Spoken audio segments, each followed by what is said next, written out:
Assalamualaikum warahmatullahi wabarakatuh. Bismillahirrahmanirrahim. Alhamdulillahi rabbil alamin. Wal aqibatu lil muttaqin wala udwana illa 'alal zalimin.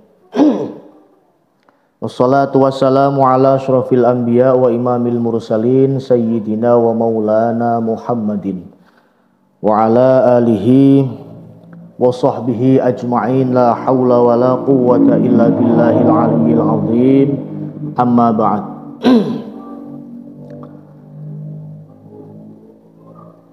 Yang saya hormati para sepuh, para kiai, para asatidz, ustadzat, dan semua yang ada di tanah air yang kita cinta ini, semua yang saya hormati. Yang pertama, kita harus selalu bersyukur atas segala nikmat Allah yang telah diberikan kepada kita sehingga pada kesempatan ini kita bisa bertemu melalui via online ataupun daring dengan keadaan sehat. Tanpa suatu apapun, sholawat serta salam semoga tetap tercurahkan keharibaan beliau, junjungan kita Nabi Agung Muhammad Sallallahu Alaihi Wasallam yang kita nanti-nantikan syafaatnya kelak di yaumul qiyamah. Para hadirin semua yang saya banggakan, di sini ada beberapa hal yang perlu saya sampaikan pada pengajian malam ini tentunya, bahwa satu,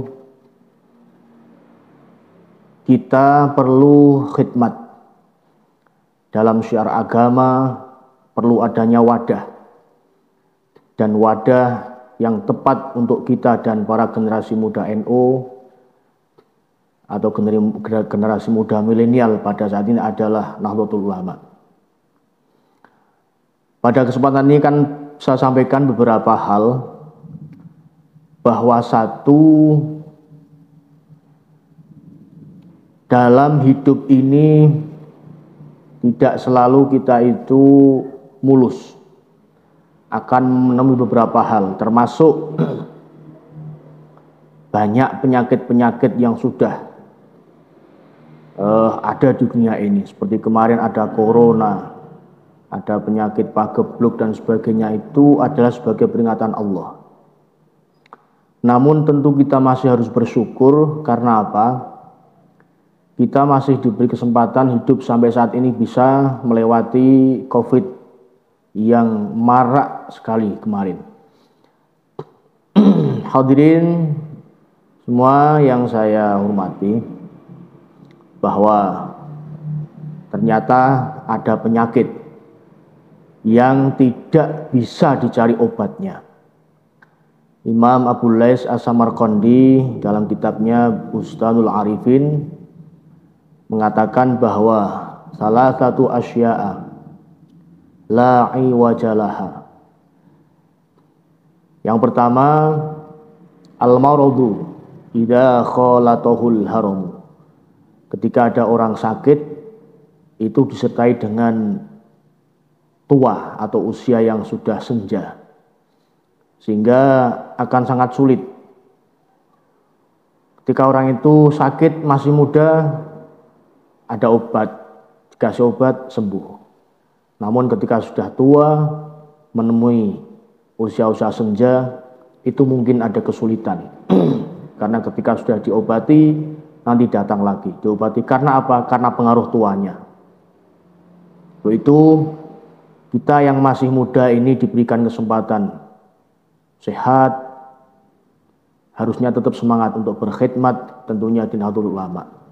Yang kedua, penyakit yang tidak bisa sembuh yaitu ketika ada persaingan, al-adawatu idza khalatohal jasad, al-adawatu idza khalatohal hasadu. Ketika ada persaingan, itu bercampur dengan kedengkian. Kita ataupun dalam agama tidak pernah melarang persaingan. Ketika persaingan itu masih dalam koridor baik, karena Quran juga sudah memerintahkan,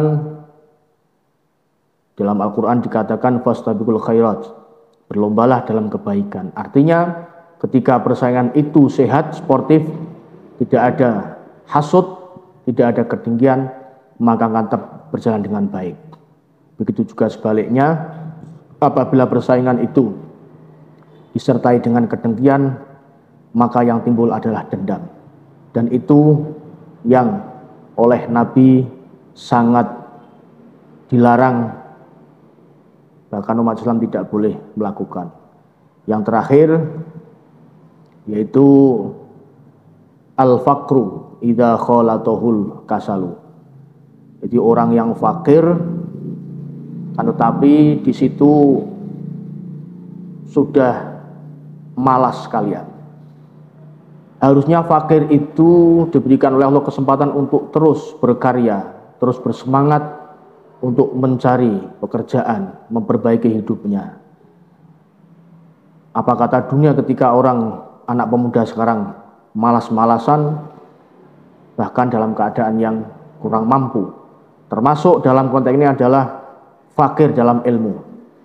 Sehingga anak-anak harus semangat, kaum muda, terutama milenial ini harus semangat untuk mencari ilmu, karena ketika masih dalam dikasih kesempatan sehat, itu harus tetap mencari ilmu, karena perintah Nabi mencari ilmu yaitu dari mulai di timangan, mulai lahir sampai nanti dikuburkan di liang lahat. Terkait dengan yang terakhir itu menjadi tolak ukur bagi kita semuanya untuk terus semangat syiar agama nasrul ilmi, yaitu melalui wadah yang tepat, yaitu Nahdlatul Ulama. Karena apa? Karena itu penting. Ketika orang syiar tidak ada wadah, maka tidak ada satu, artinya tidak ada pengaruh yang signifikan. Butuh wadah, dan wadah yang tepat adalah Nahdlatul Ulama. Terkait dengan organisasi, semangat kita harus ditopang dengan 3 hal, yaitu yang pertama adalah sesuai dengan perkataan Imam Mawardi. Yang pertama yaitu nafsun muti'atun, yaitu punya pribadi yang taat. Dalam sebuah organisasi sudah ada kepengurusan, tentunya ada dari mulai ketua sampai ke bawah. Apabila ada instruksi, yang instruksi itu adalah untuk membangun bersama, maka anggota wajib hukumnya untuk mengikuti. Taat kepada pemimpin. Dalam hal ini adalah secara umum pemimpin termasuk presiden, pemimpin dalam koridor agama, dan mungkin pemimpin dalam lembaga-lembaga tertentu. Berikutnya, selain itu ada lagi yang kedua, itu ulfun jami'atun. Yang pertama harus loyal, ada loyalitas terkait dengan organisasi. Yang kedua yaitu ada kekompakan. Sangat naif ketika ada jamaah, ada kelompok itu sudah melakukan ketaatan akan tapi tidak kompak, artinya akan terpecah-pecah. Karena ada makalah yang mengatakan al-haqqu bila nizam yaghlibuhul batil bin nizam. Sebuah kebaikan yang tidak terorganisir maka akan mudah dikalahkan oleh kezaliman yang terorganisir.